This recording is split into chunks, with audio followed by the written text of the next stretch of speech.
여러분, 안녕하세요. 저는 회사 다니고 있는 30대 후반 여성입니다.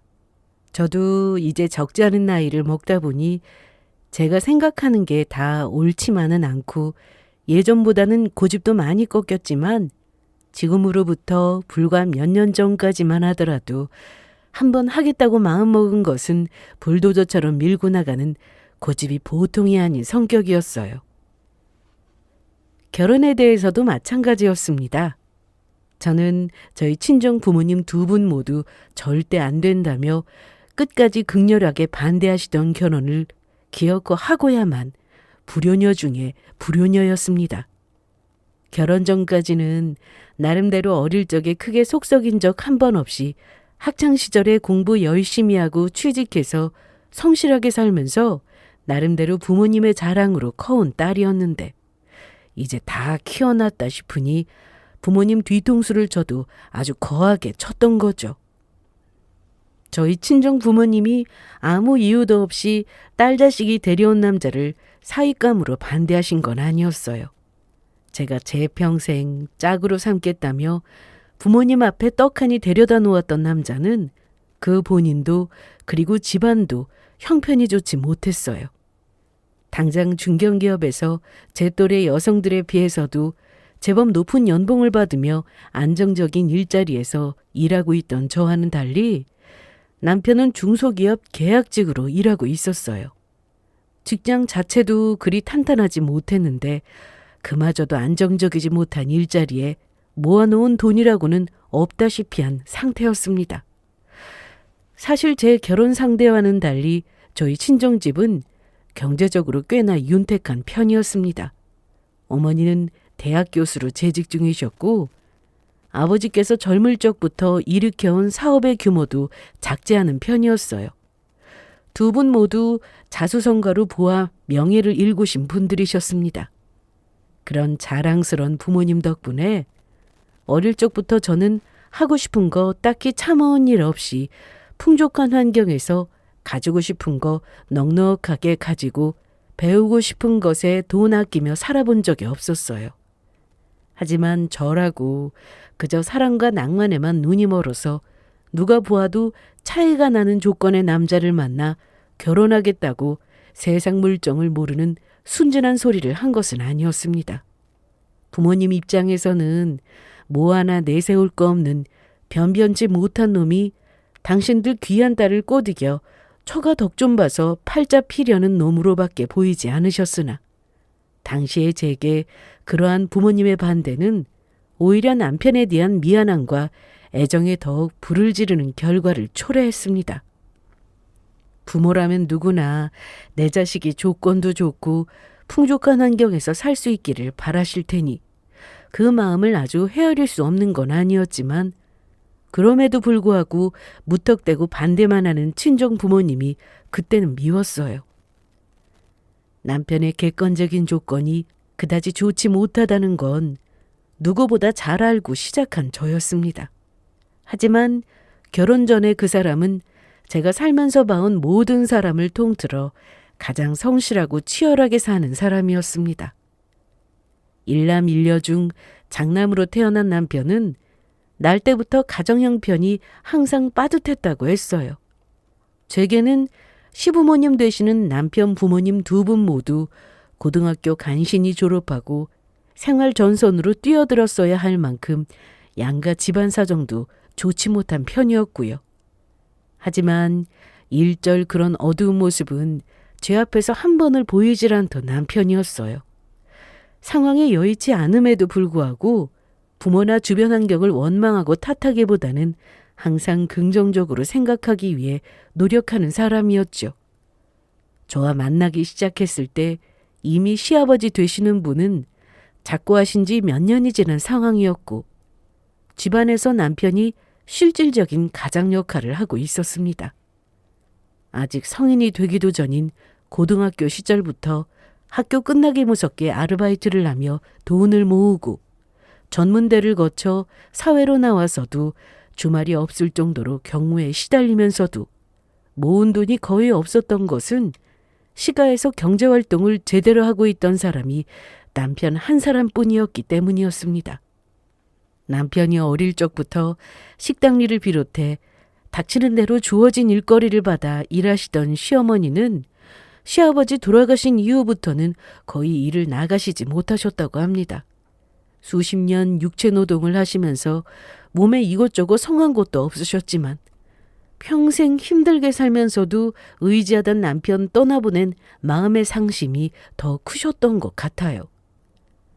여동생이 하나 있기는 했지만 남편보다 8살이나 어려 당시 20대 초반이었던 시누이는 전문대를 다니고 있던 학생이었고요. 물론 여동생의 전문대 학비 역시 남편이 벌고 있었습니다. 오빠는 훨씬 어린 나이부터 아르바이트며 모으며 뼈가 빠지도록 일해서 집안을 건사하는데 아직 어린 나이라곤 하더라도 전문대 다니며 아르바이트 하나 하지 않는 시누이가 조금 의아하기는 했으나 이내 이렇게 말하는 남편이었어요. 내가 워낙 어릴 때부터 지긋지긋하게 일을 해서 그런가 수진이까지 그런 거 겪게 하고 싶지는 않더라고. 그렇게 말하며 씩 웃는 남편을 보면서 제 마음이 얼마나 짠했는지 몰라요. 저 사람에게도 그만큼 누리고 싶은 청춘 시절이 있었을 텐데 제 짠한 마음과는 별개로 책임감 있는 모습으로 가족을 지키려는 그 사람이 참 듬직하게 느껴졌습니다. 급하게 돈이 필요한 일이 많았다 보니 그때그때 닥치는 대로 할 수 있는 일을 하느라 아마 취업 준비도 꼼꼼하게 하기 힘들었겠죠. 당시 다니고 있던 중소기업 역시 예전에 아르바이트 일을 도와주다 인연이 되었던 분이 불러주셔서 다니게 되었다고 했어요. 회사 규모도 작은 데다 주요한 일을 맡은 것도 아니다 보니 당연히 월급도 적을 수밖에 없었습니다. 놀랍게도 그 사람은 저랑 만날 때 무려 쓰리잡을 뛰고 있었어요. 회사 퇴근하고 저녁에는 대리운전 일을 하고 주말에도 쉬지 못하고 꼭 하루는 아르바이트로 온종일 쉬지도 못하고 뛰어다니는 사람이었어요. 사실 그 사람이 처음 만난 것도 저 회식 끝나고 대리운전을 맡기게 되면서였거든요. 저랑 나이도 별로 차이나 보이지 않는데 서글서글하게 웃으면서 싹싹하게 대해주시고 대리운전을 마치고 나서도 절대로 먼저 그냥 쌩 가버리지 않고 요새 세상이 험해서 이 새벽에 혹시 모른다면서 꼭 제가 아파트 정문까지 들어가는 걸 두 눈으로 확인하고 나서야 자리를 뜨곤 했습니다. 그 친절함에 믿음이 가서 따로 명함을 받아 몇 번 대리운전을 더 맡긴 것이 인연이 되어 결국에는 그 사람과 100년 가야까지 맺게 된 거죠. 저희 부모님은 저와 남편이 처음 만나게 된 경위부터 마음에 들어하지 않으셨습니다. 그럼 한눈에 보기에도 비싼 아파트로 들어가는 결혼도 안 한 아가씨인 거 뻔히 아는데 누군들 싹싹하게 굴지 않겠어?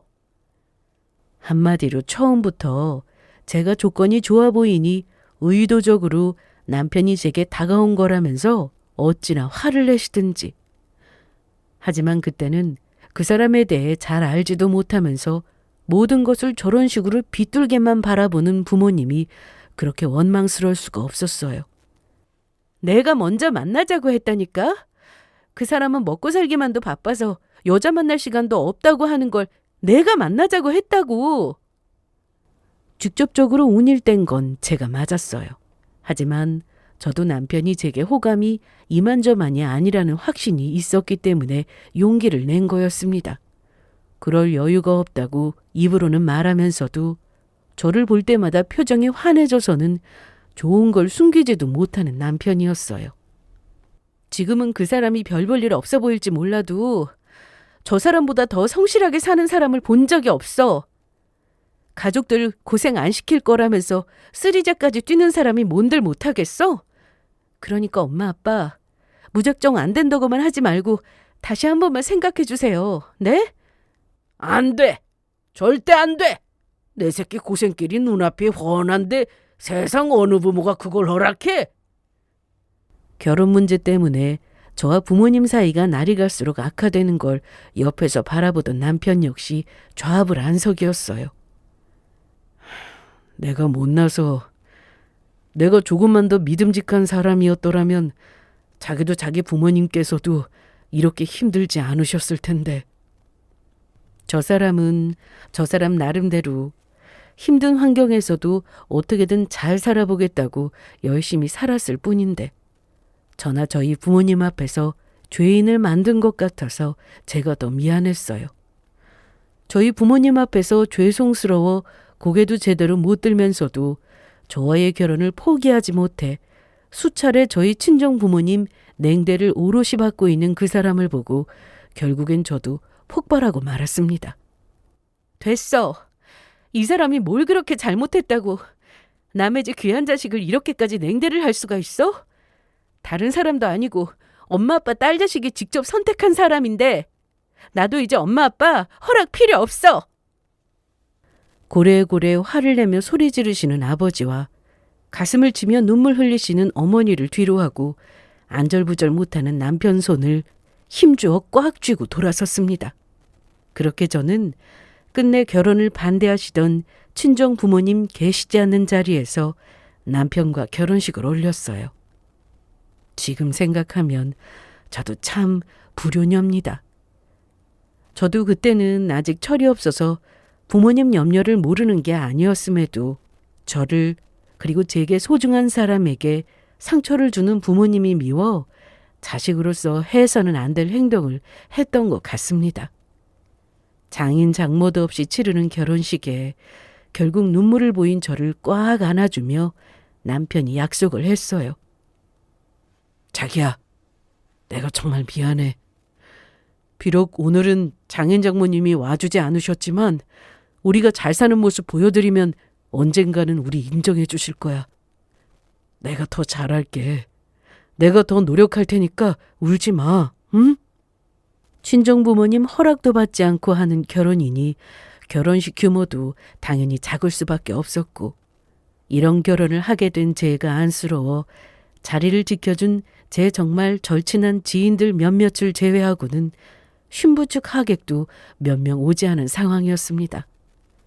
남편이라고 해서 변변한 인맥이 있는 건 아니었고 그건 시가도 마찬가지였으니 결혼식이 더욱 조촐할 수밖에 없었어요. 우리 딸 결혼식은 세상 남부럽지 않게 공주처럼 해줄 거라며 입버릇처럼 말씀하셨던 친정 부모님 생각이 나지 않을 수가 없었습니다. 원망스러운 마음이 드는 동시에 남편의 말처럼 저희 부부 정말 잘 사는 모습 보여드려서 결국에는 부모님 인정을 받아내겠노라고 그렇게 다짐했어요. 신혼살림도 조촐하기 짝이 없었습니다. 저희 친정에서 지원을 받지 못한 것은 당연한 일이었고 시가라고 해서 장남이 결혼한다고 도와줄 만한 형편이 되지 못했습니다. 그나마 저는 어릴 적부터 이것저것 부모님이며 친척 어른들께 적지 않게 받은 게 있어서 예금이라도 있었지. 남편은 가족 부양한다고 모은 돈도 거의 없다시피 했으니 제가 가진 그 적은 예산으로 좁은 전셋집 겨우 얻은 것이 저희 신혼살림의 시작이었어요. 시가와의 사이는 솔직히 그렇게 편안하지만은 않았습니다. 저희 처음 결혼한다고 인사를 드리고 시가에 비해 저희 친정이 격에 맞지 않다고 느껴질 정도로 경제력의 차이가 크다는 걸 알고서 처음에는 몸둘 바를 몰라 하시던 시어머니였습니다. 곧 귀한 아드님 처가 될 곳에서 아주 완강하게 반대를 한다는 거 아시게 된 이후에도 대놓고 싫은 티는 내지 못하셨던 시어머니였어요. 왜 안 그러겠어? 나라도 사돈 입장이었으면 귀한 딸 우리 집에 시집 못 보내겠다는 소리가 절로 나왔을 텐데 사돈 입장 이해 못할 것도 아니지. 떨떠름하고 씁쓸한 표정으로 그리 말씀하시는 시어머니 앞에서 참 면목이 없었습니다. 그 옆에서 자기네 오빠 마다하는 저희 집 얘기 듣고 입을 삐죽거리는 시누이도 그 상황이 달갑지는 않았겠죠. 그래도 딸내미가 저렇게 고집을 부리면서 이 결혼 꼭 하겠다고 난리를 피우는데 결국은 저희 부모님께서 허락해 주실 거라고 생각하셨던 모양입니다. 저희 부부 결혼 준비를 할 때에도 저희 집안에서 꽤나 도와준다는 걸 항상 전제로 하고 말씀하시던 시어머니였어요. 그래도 딸내미가 결혼을 한다는데 어떻게 사돈내외께서 마냥 모른 척만 하실 수가 있겠어. 그게 결국 다 새아기 네 고생이 될 텐데. 첫인사 이후로 저희 부모님 본가 위치며 당시 제가 독립해 살고 있던 아파트며 꼬치꼬치 위치를 캐묻던 시어머니는 바로 건물 시세부터 알아보신 것 같더라고요. 그 이후부터는 사익감으로 반대한다는 걸 아시면서도 눈에 띄게 제 눈치를 보시며 아들보다 제 편을 들어주시던 시어머니셨습니다. 수찬이 네가 잘해야지. 사돈께서 얼마나 근심이 크시겠어. 쉽게 마음 안 열어주신다고 마음에 담아두지 말고 이럴수록 사위가 싹싹하게 아들 노릇도 하고 그래야 점수 따는 거야. 당신 아들 예쁘게 봐주지 않는 예비사돈이 분명 마음에 들지 않을 텐데도 제게 불만은커녕 아들을 잡는 시어머니 보면서 도리어 제가 불편할 지경이었어요. 그게 며느리 될 저 자체가 예뻐서라기보다는 부모님한테 허락을 받았을 때 얻어낼 것이 무궁무진할 거라 기대하고 계시기 때문이라는 걸 아니까 더욱 그랬습니다. 그런데 결국 제가 끝까지 저희 부모님을 설득하지 못하고 제 성질을 못 이겨 기어코 부모님이 반대하시는 결혼을 강행하고 만 거예요.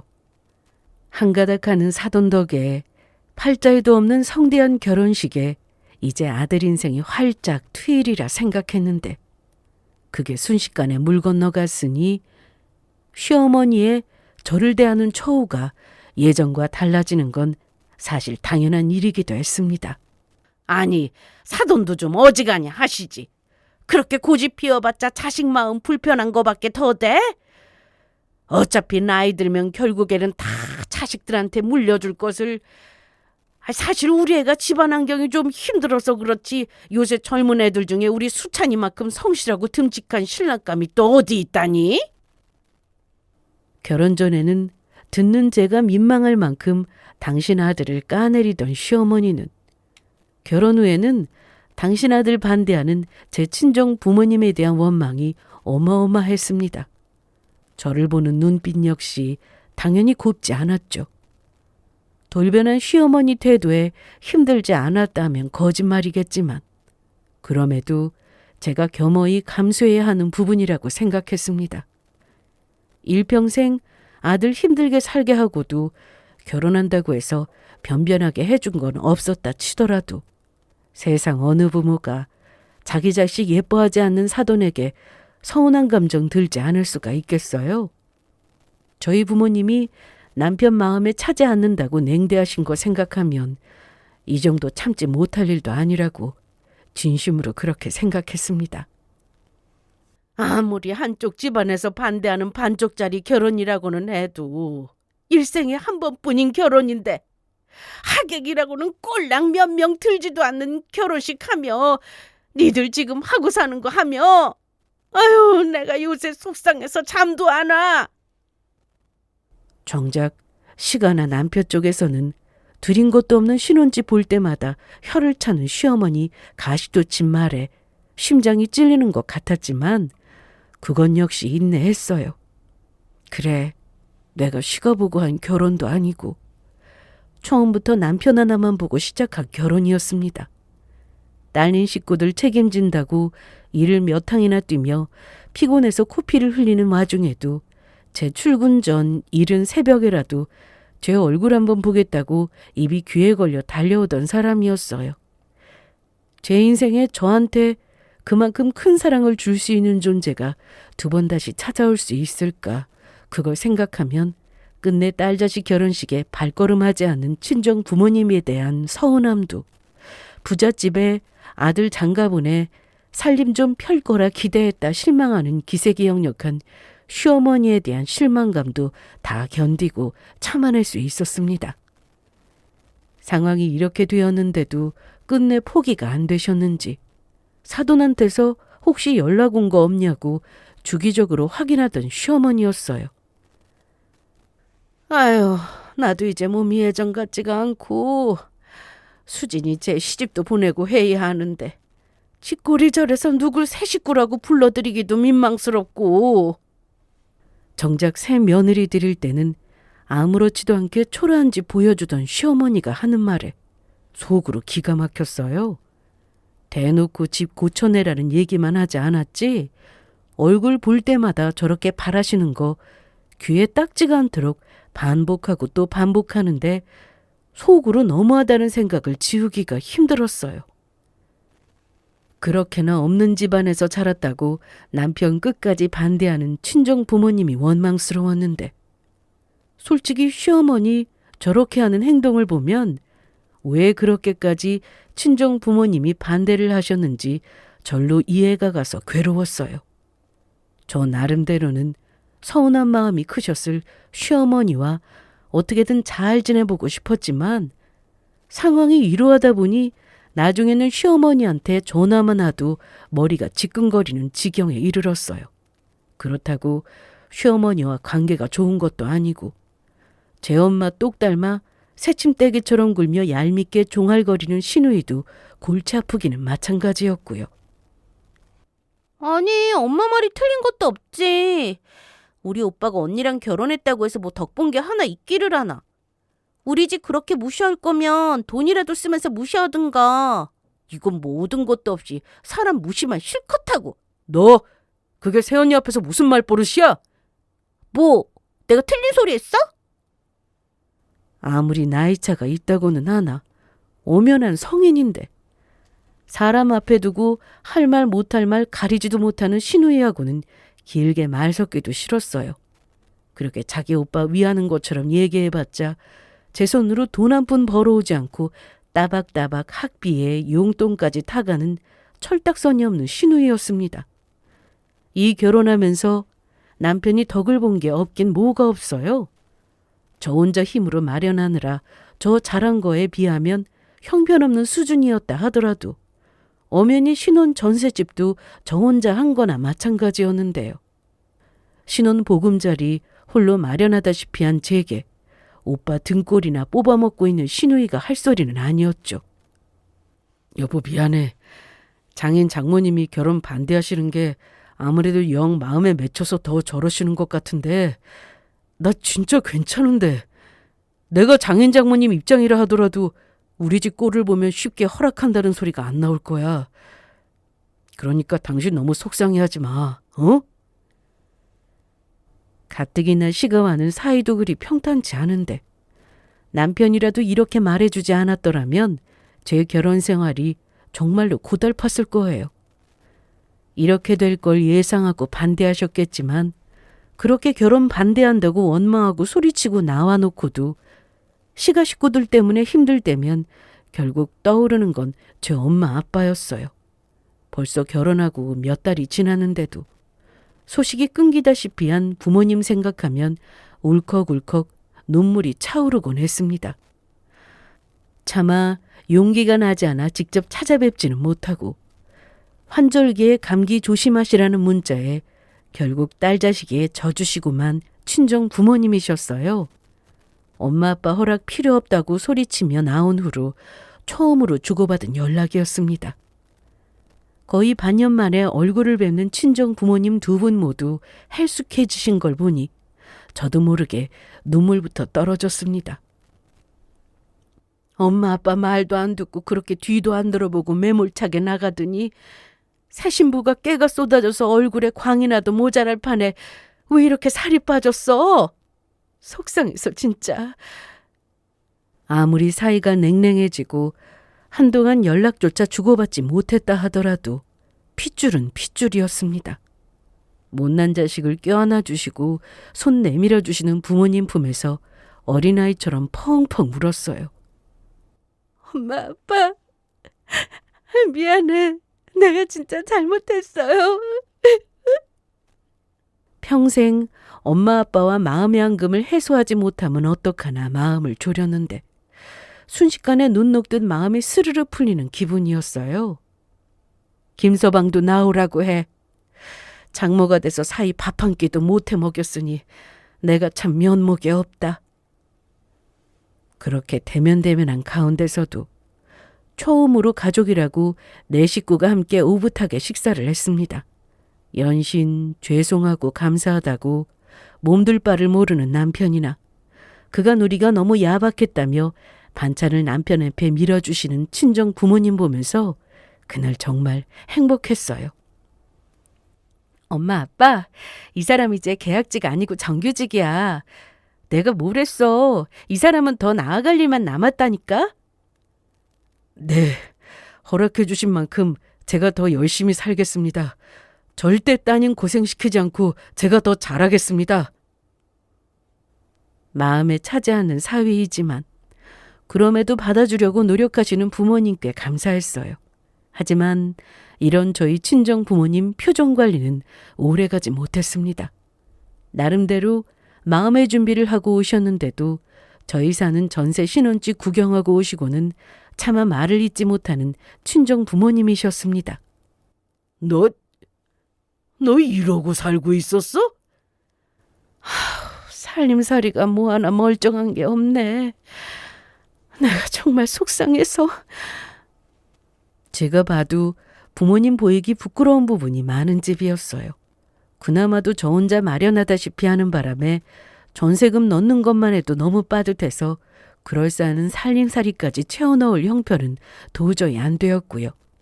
남편과 차를 몰고 외곽까지 나가 창고형 대형마트에서 한꺼번에 쓸어 담다시피 한 할인 상품들이 집을 채우고 있었습니다. 안 되겠다. 아빠 엄마가 아파트 하나 해줄 테니까 그리로 옮겨. 아니야. 너 시집갈 때 아무것도 못 해준 거 그렇지 않아도 아빠나 나나 늘 마음에 걸렸어. 엄마 아빠 너 이런 데서 사는 꼴 못 봐. 아무 소리 말고 받아.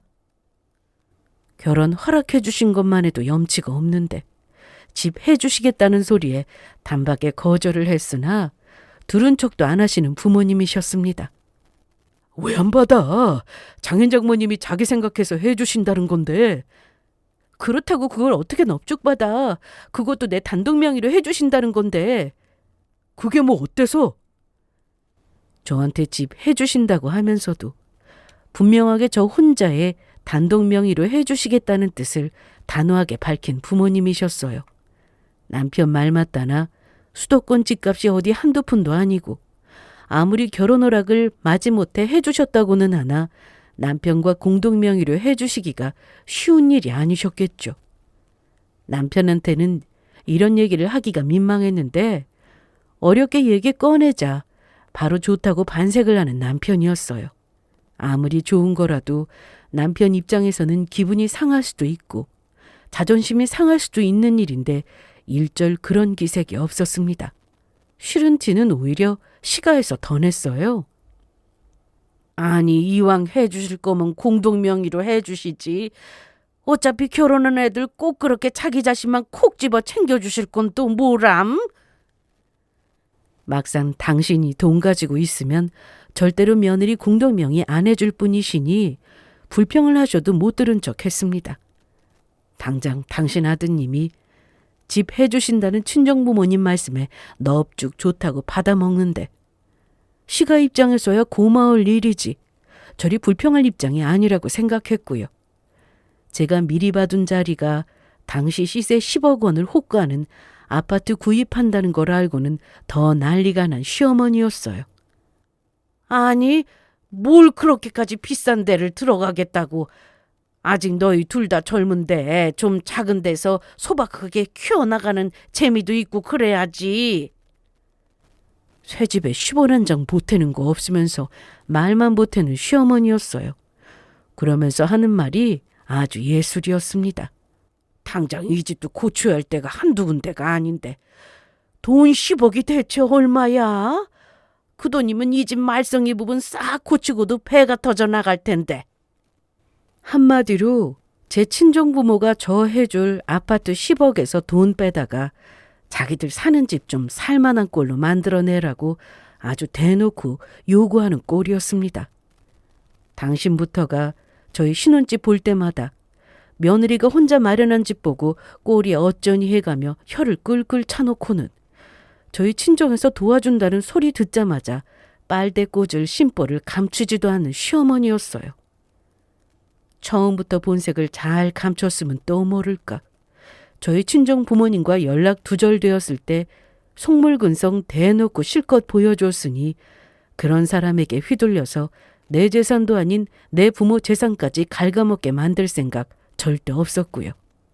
들을 필요도 없는 소리 싹 무시하고 부모님께 감사하는 마음으로 10억 아파트를 제 단독 명의로 받아 이사를 마쳤습니다. 남편은 너른 새 집에 입이 귀에 걸리고 그걸 보는 시어머니와 시누이는 입이 삐죽 튀어나왔습니다. 와, 진짜 좋다 여보. 장인 장모님 정말 화통하시다.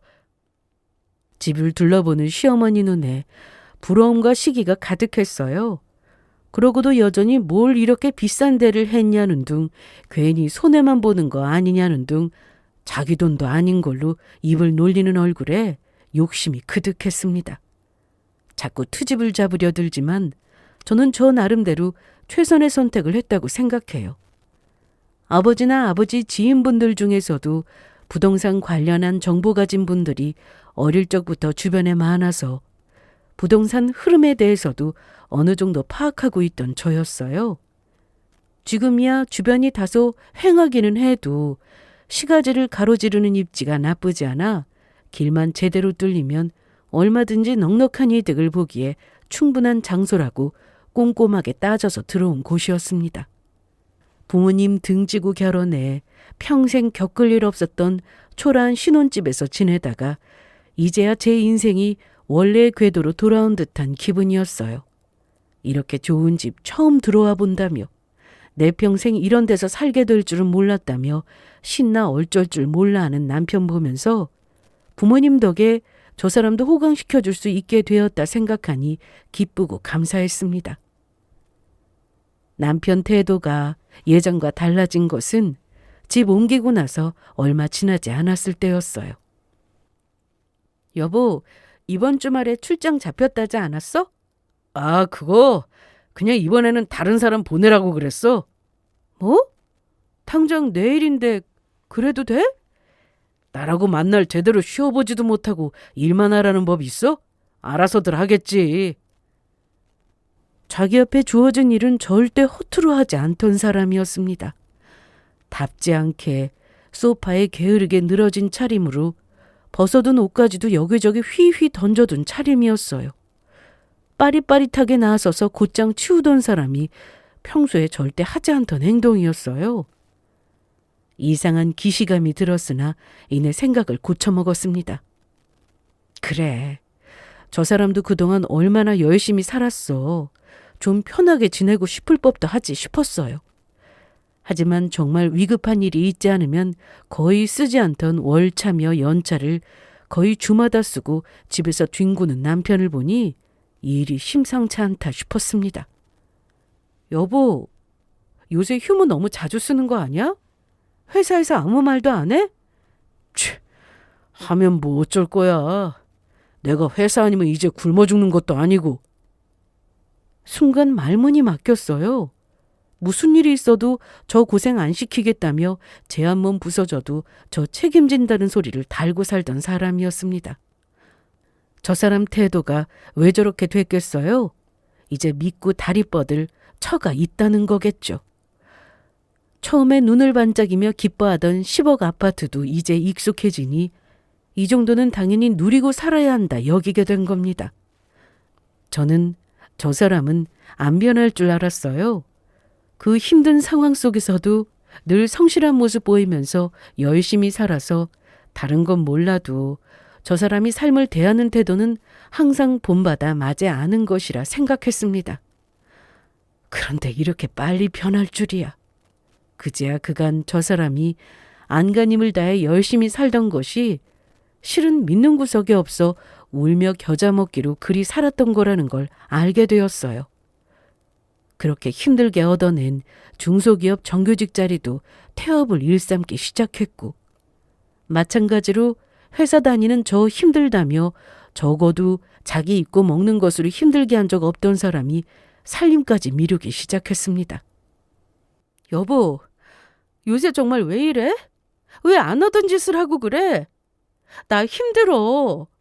어린애도 아니고 자기 어지른 거 정도는 자기가 해결해야지. 아이, 설마 내가 당신 고생시키려고 그러겠어? 그러지 말고 우리도 그냥 사람 쓰자. 그게 무슨 소리야?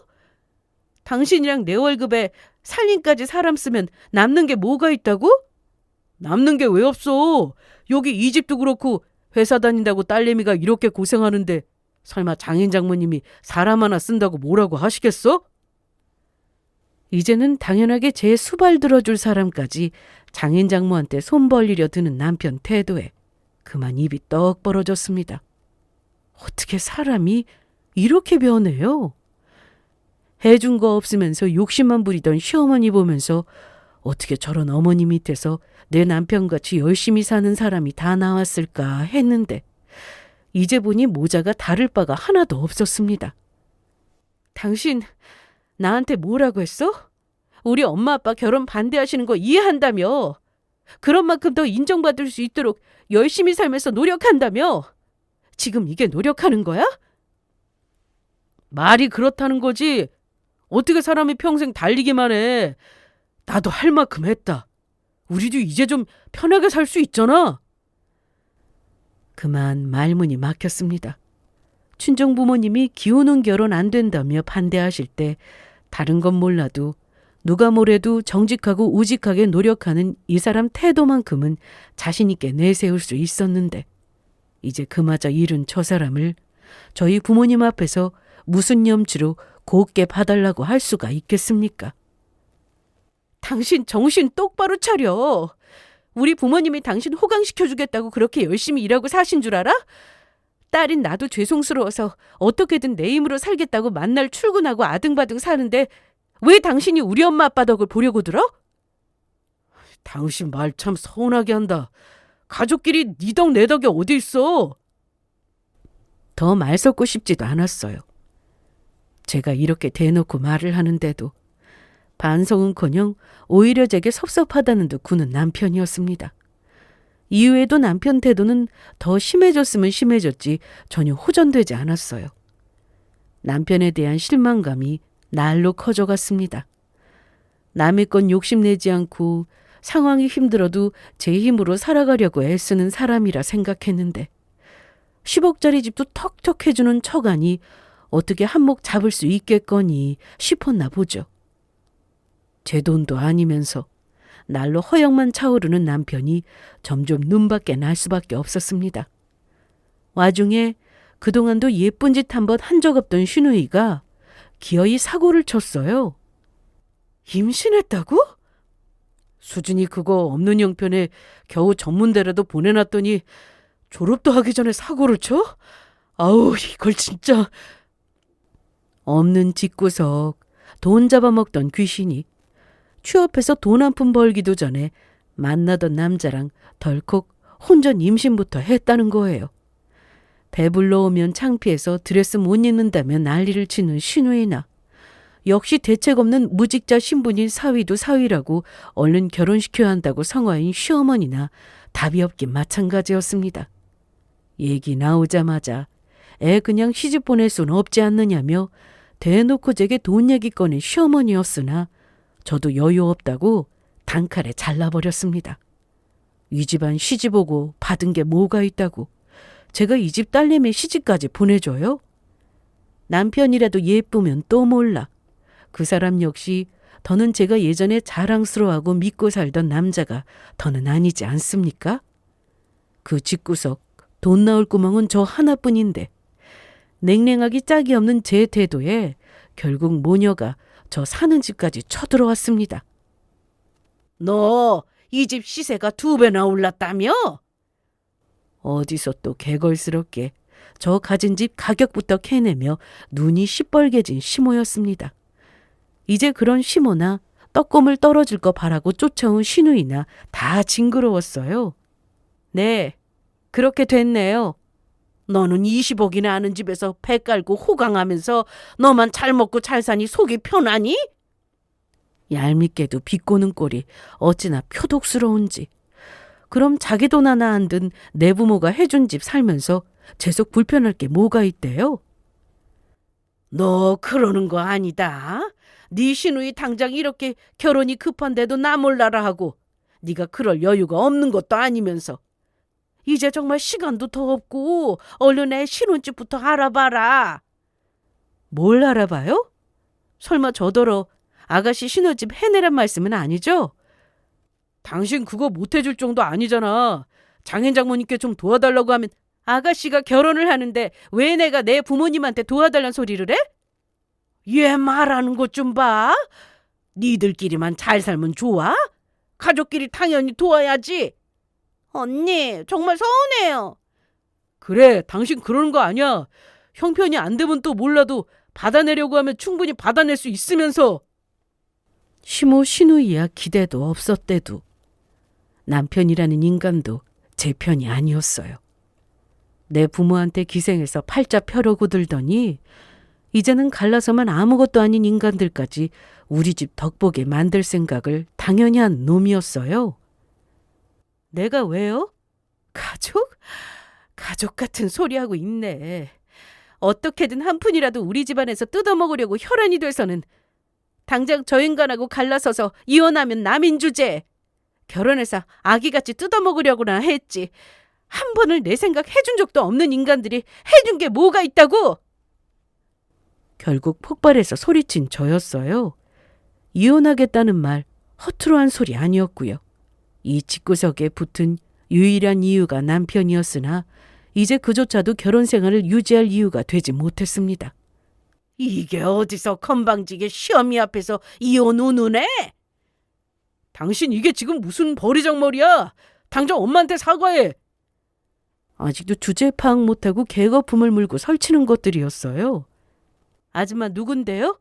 저 인간 버리면 나랑은 평생 오다 가다 마주칠 일도 없는 부류야. 당신은 내가 그동안 아줌마 무서워서 봐준 것 같아? 당신 똑 닮아서 주제도 모르고 욕심만 부리는 당신 아들 이제 조도 안 먹으니까 데리고 나가요. 뭐야?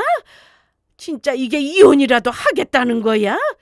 이혼한다 그러면 누가 겁먹을 줄 알아? 내가 곱게 이혼시켜줄 것 같아? 재산 분할 받아서 이 집이며 네 집 재산이며 싹 다 벗겨먹을 거야? 아이, 엄마 좀.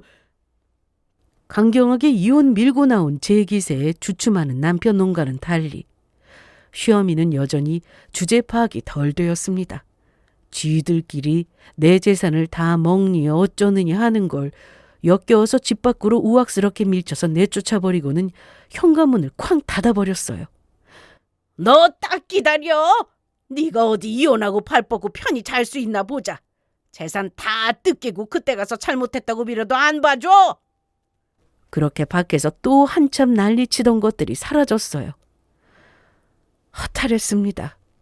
겨우 밑바닥이 저 수준인 것들하고 엮이겠다고 내 부모 가슴에 대못을 박았었다니. 잘못된 걸 알았으면 고쳐야죠. 내 부모 가슴 아프게 해놓고도 결국에는 내 부모님 우려대로 재산 뜯어낼 생각에 눈깔이 벌건 것들 어디 한번 세상 무서운 줄을 알게 해줄 시간이었습니다. 다음 날 죽지도 않고 귀여운 각설이 마냥 징글징글한 시모가 현관문을 두드리고 난동을 피웠습니다. 돈 내놔! 너 같은 거 밑에서 자존심 다 죽이면서 키주고 산 내 아들 인생값 내놔! 웃기지도 않은 소리를 짓거리더군요. 너 같은 수준 낮은 것들한테 시간 빼앗긴 내 인생값을 받아낼 시간이었습니다. 집에 그 여자를 들이지도 않고 현관문을 열고 그 일행을 밀치고는 탐욕이 드글드글한 면상에 준비된 서류를 흩뿌렸습니다. 아유! 이게 진짜! 분해서 벌개진 낯짝이 서류를 확인하고는 핏기가 싹 빠져 허옇게 변한 꼴을 고소하게 구경했어요. 눈깔 있으면 봐봐. 재산 분할? 쥐뿔도 없이 산 것들이 내 인생에 기생해서 빌부터 살아놓고 이혼한다고 재산 분할이 되겠니?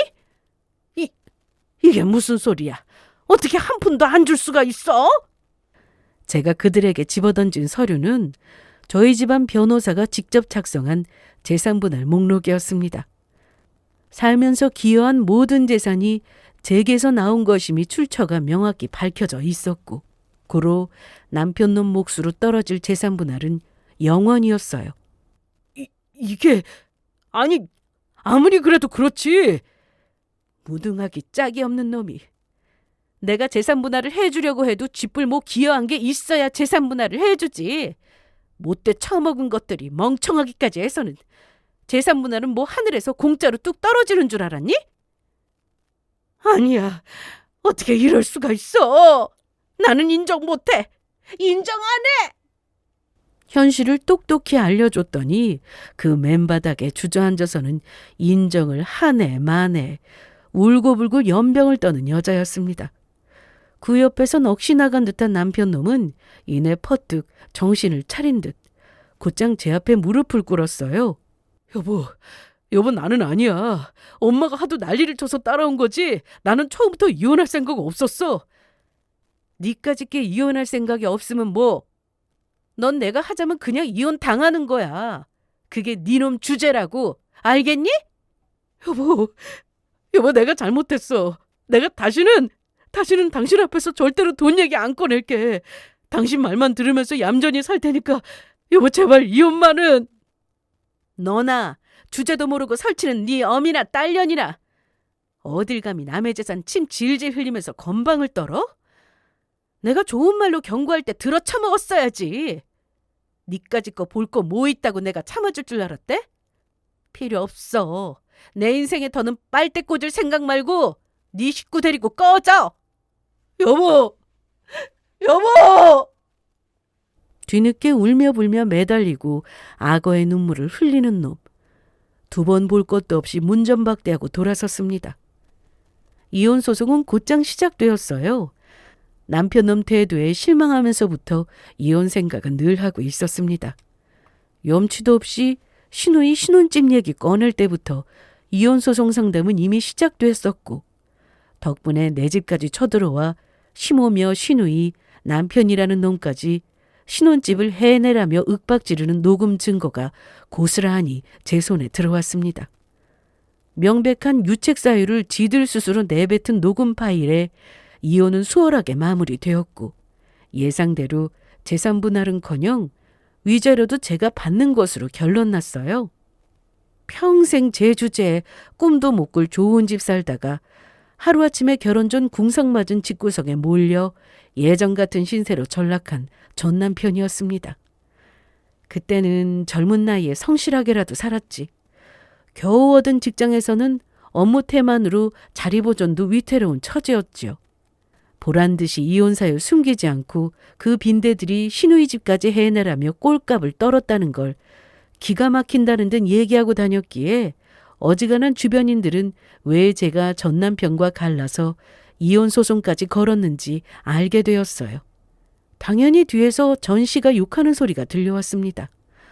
없이 사는 것들이 욕심만 많아서 기껏 부잣집 며느리 얻어놓고도 덕도 못 보고 등쳐먹으려 들다 쪽박 찼다고 말입니다. 남의 건 욕심내는 주제에 주변 평판 눈치는 더럽게 보니 망신살이 뻗쳐도 아주 제대로 뻗쳤어요. 시누이는 파혼했어요. 애당초 남편들 인간도 제대로 밥벌이하는 처지도 아니었는데 애 키울 주제도 못 되는 것들이 저한테 신혼집 뜯어내서 가정 이루려 들었다는 게 기도 안 찰 따름이에요. 혼전 임신 소문 싹 돌았는데 결혼도 못하고 결국 아이를 잃은 건지 지운 건지는 몰라도 그대로 남남되어 지저분한 풍문만 돌고 있으니 저 함부로 대한 대가는 두고두고 치르고 살게 되겠죠. 전 남편은 그나마 다니던 회사에서도 결국 정리해고 되었습니다. 이혼 때문이라기보다는 그간 회사 일 제대로 하지 않고 태업한 것들이 쌓이고 쌓여 일어난 결과겠죠. 스펙이며 학벌이며 아무것도 없는 놈을 한때 일 열심히 한다고 직원으로까지 써줬더니 처가에 빌붙을 생각에 회사 일 우습게 생각하며 설렁설렁 다닌 놈이 회사에서도 눈에 가시였겠죠. 결국 회사 어려워지니 1순위로 정리된 게 전 남편이었고 그렇게 도로 잠잘 시간도 없이 일용직만 죽을 고생을 해가며 전전하는 처지가 되었습니다. 저를 만나기 전보다도 더 못한 처지로 집안 형편을 말아먹었으니 더는 잃을 것도 없는 새 식구가 궁상이란 궁상은 다 떨어가며 스스로의 처지를 뼈저리게 곱씹고 또 곱씹겠죠. 일이 되고 나니 결국은 저희 부모님이 처음부터 사람 제대로 보신 게 아닌가 싶어요. 사람 잘못 본 대가 톡톡히 싫은 딸 자식이었지만 그런 자식도 사랑으로 보듬어 주신 부모님 덕에 이혼도 잘 마무리했고 회사 잘 다니면서 부모님 품에서 잘 지내고 있습니다. 이건 역시 시간 지나면 인생 공부가 되었겠지. 추억할 날이 있겠죠? 참고 산 것 이상으로 버린 짓에 대한 대가 처절하게 받은 인간들 소식 듣고 속은 시원했으니 저도 더는 지난 일에 미련 떨지 않고 앞으로 나아갈까 해요. 오늘 제 사연은 여기까지입니다. 긴 이야기 귀 기울여 들어주신 모든 분들 감사합니다.